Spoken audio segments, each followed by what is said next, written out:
एक बार चीन के एक हिस्से में बहुत बड़ा मठ था, जहां लगभग 500 भिक्षु रहते थे। वो सभी अपने गुरु के मार्गदर्शन में खुद को जानने का अभ्यास कर रहे थे। एक दिन एक लड़का उस मठ में शिष्य बनने के लिए आया।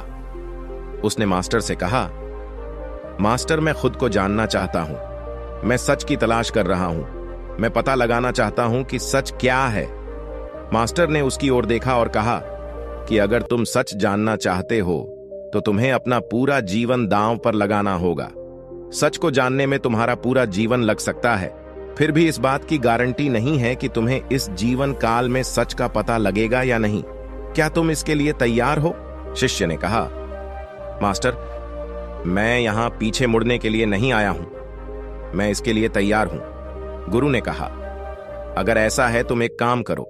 इस मठ में 500 भिक्षु हैं। तुम उनके लिए चावल कूटने का काम करो। बस सुबह से शाम तक चावल कूटने का ही काम करो, और जब तुम थक जाओ तो सोने चले जाओ। फिर अगली सुबह उठकर चावल को कूटना शुरू कर दो। इसके अलावा कुछ और मत करना। किसी और चीज के बारे में मत सोचना। बस इस रास्ते पर चलते रहना और दोबारा मेरे पास मत आना। जरूरत पड़ने पर मैं खुद तुम्हारे पास आऊंगा। उस लड़के ने गुरु के आदेश का पालन करते हुए चावल कूटना शुरू कर दिया। उस मठ में 500 शिष्य थे। उन सभी को समय समय पर भोजन की आवश्यकता पड़ती थी, इसीलिए वह बहुत जल्दी उठ जाता था और रात को देर तक चावल कूटता रहता था। जब वह थक जाता तो उसी कमरे में सो जाता था जहां वो चावल कूटता था। वो किसी से बात नहीं करता था और ना ही कोई उससे बात करने के लिए उसके पास आता था। कुछ महीनों तक चावल कूटते हुए उसके मन में पुराने विचार आते रहे, लेकिन उन विचारों को कोई नया विषय नहीं मिला तो वह अपने आप ही मिट गए। धीरे धीरे उसके मन में विचार कम होने लगे। कुछ सालों के बाद तो वो अपना नाम तक ही भूल गया। वह हमेशा चुप रहता और विचारहीन अवस्था में बस चावल कूटता रहता। उसने ना तो कभी ध्यान किया था और ना कभी शास्त्र पढ़ा था। मठ के बाकी शिष्य उसे मूर्ख समझते थे। ऐसा करते हुए 12 साल बीत गए। 12 साल बाद एक दिन मास्टर ने घोषणा की, अब मेरा आखिरी समय आ रहा है और मुझे अपना उत्तराधिकारी चुनना है जो मेरे बाद मठ का मुखिया होगा। इसीलिए मेरा कोई भी शिष्य है जिससे लगता है कि उसे आत्म साक्षात्कार हो गया है और उससे खुद को जान लिया है, तो रात को मेरे दरवाजे के पास आकर इस दीवार पर कुछ पंक्तियां लिखें जिसमें उसकी जिंदगी का सारा अनुभव समाया हो। इसीलिए मेरा कोई भी शिष्य है जिससे लगता है कि उसे आत्म साक्षात्कार हो गया है और उससे खुद को जान लिया है, तो रात को मेरे दरवाजे के पास आकर इस दीवार पर कुछ पंक्तियां लिखें जिसमें उसकी जिंदगी का सारा अनुभव समाया हो। कई शिष्यों ने ऐसा करने के बारे में सोचा, पर मठ के प्रमुख शिष्यों में से एक ने वहां जाकर कुछ पंक्तियां लिखीं। उसे बौद्ध धर्म ग्रंथों का बहुत ज्ञान था। सभी शिष्यों को लगता था कि वो इस मठ का उत्तराधिकारी बन सकता है। उसने लिखा था कि मन एक दर्पण की तरह है जिस पर विचारों और इच्छाओं की धूल जमा हो जाती है। इस धूल को हटाने के लिए ही ध्यान है। जिसकी धूल हट जाती है और मन का दर्पण साफ हो जाता है, वो मोक्ष को प्राप्त कर लेता है। अगली सुबह जब मास्टर उठे और उन्होंने इन पंक्तियों को देखा और उन्होंने कहा कि किस बेवकूफ ने यह सब कचरा मेरी दीवार पर लिखा है। वो शिष्य जिसने यह लिखा था वो चुप रहा। हालांकि उसने जो पंक्तियां लिखी थीं वो ज्ञान से भरी थी, लेकिन यह सब किताबी ज्ञान था। वो शिष्य बहुत चालाक था। उसने पंक्तियां लिखी पर उसने नीचे अपने हस्ताक्षर नहीं किए, क्योंकि वो स्वयं इसके बारे में निश्चित नहीं था कि यह सही है या नहीं, क्योंकि उसे आत्म साक्षात्कार नहीं हुआ था। गुरु ने पंक्तियों को पूरी तरह से खारिज कर दिया। ये देखकर सभी हैरान रह गए। ये घटना पूरे मठ में चर्चा का विषय बन गई।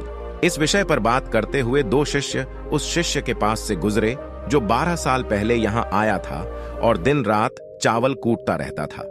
दोनों की चर्चा सुनकर वह धीरे से हंस पड़ा। दोनों शिष्य ने उसे पूछा कि तुम क्यों हंस रहे हो? दोनों शिष्य की नजर मैं यह चावल कूटने वाला तुच्छ ही भिक्षु था।